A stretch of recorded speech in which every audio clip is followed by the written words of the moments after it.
I'm excited to be back on the team, and I'm very excited to see all of you guys at the games. I'm looking forward to giving 110%. Thank you for having me back here in LA. I know sometimes people don't get second chances, but when you do get a second chance, you kind of make sure you do the best you can do, so it wipes away everything that happened the first time. So I'm looking forward to it. I think we're going to have an unbelievable season. And I can't wait to put on the purple and gold and tear down some rims, block some shots, and hug some fans. I'll see you at Staples.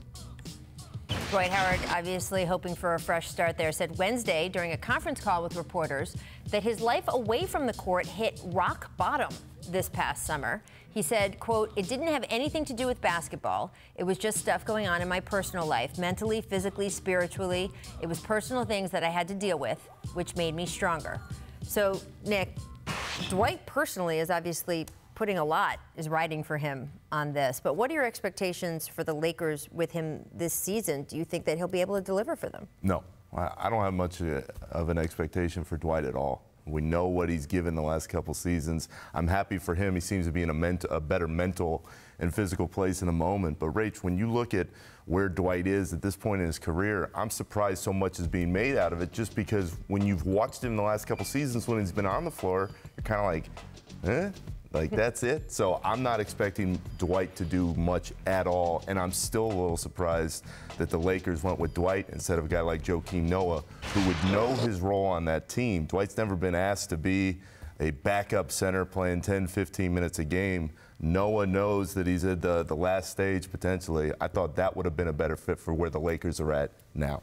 You got 48 minutes to split up, right? And you have JaVale McGee, who has shown that he's best and most effective when he plays 20 to 25 minutes because of his asthma issues. So really the baseline for Dwight is come in, play 25 minutes a game, not cause problems, and stay healthy. I think those are achievable goals here. And if he is really going to take what he's saying to heart, he can really be a nice piece, because it's a veteran minimum contract. We're still thinking of him as Dwight Howard. Oh my gosh, he's not Dwight Howard. Okay, fine. But what is he now? He's a veteran minimum contract who could give you 12 and 12. Why do you think they did choose him over Joe Noah? I think because he provides at his best, the physicality and the rim protection and the defensive presence they'd like to have alongside Anthony Davis, more so than Joakim Noah would. The problem there, though, is Noah is one of those guys in a locker room who makes everybody around him better in almost all cases, save for Jimmy Butler at the end of the year, right, in Chicago. But with Joakim, he knows what he would go into with LeBron, a guy he's gone against for a long, long time. Those two have had plenty of verbal battles. He knows that leadership presence he can give. Dwight, historically, has always been a guy who has rocked the boat over and over, and now he knows he's got his last chance. But I don't see how anybody could come into this feeling like Dwight is really, really ready to contribute in a major way. When we've seen Dwight on the floor the last couple seasons, what has he done? Did Dwight Howard ever get a standoff with his coach and get exiled from his team like Joakim Noah did in New York? Dwight demolished a couple locker rooms because he didn't fit in with everybody else. How much are chemistry concerns a thing for this Lakers team? I think that you have such a different locker room from last year. Yeah. So what do you think the chemistry issues are going to be there? Do you think that Dwight Howard fits in? Do you think he doesn't fit in? That's going to be the question. Who is going to gravitate in that locker room? Now, he name-checked Rajon Rondo and JaVale McGee, I believe, yesterday as the guys that he spoke, and Anthony Davis, as the guys he spoke to about coming in to play for this team. If one of them are going to have his back, I think that puts him in a good position, because he's going to need allies in that locker room. And that's going to be whether he fills a minimum requirement, just being a guy who puts up stats, or if he's a guy who actually brings something to the culture here and can fulfill this kind of manifest destiny he's kind of saying, where he's saying, you know, I'm a big believer in numbers and new beginnings, and it's been 7 years since I was first acquired by the Lakers, and, you know, he believes it at least enough to put it out there in the universe.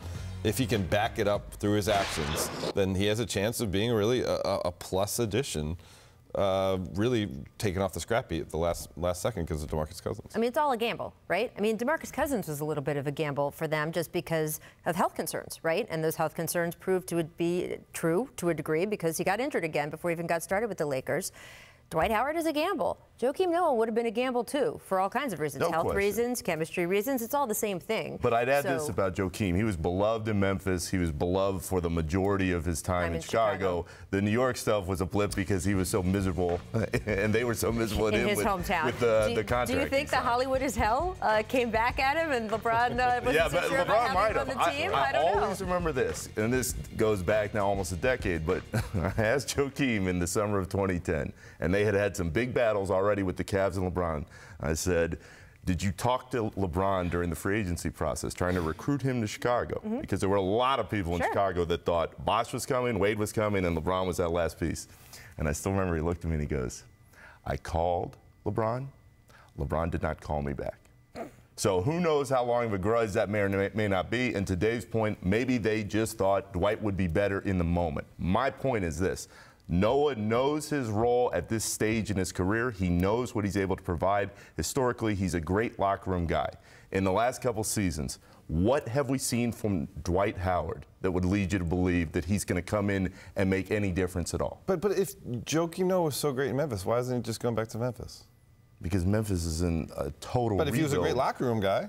He was beloved in Memphis, but he's not going to provide that much. If he was beloved, I think he'd probably That's the whole difference, though. He's not going to provide much at all, and what you're saying is Dwight has a chance to give them something. I don't see it, though. Well, it'll be interesting. I don't think anything will wipe away what happened here with Kobe and all of the history with that Lakers team and just how spectacularly that all blew up. That being said, if he is able to have, as you point out, just a serviceable season, doesn't cause problems, it will be an interesting rewriting of someone's NBA story in a way that we haven't quite seen before. So I'm curious to see how all of that pans out.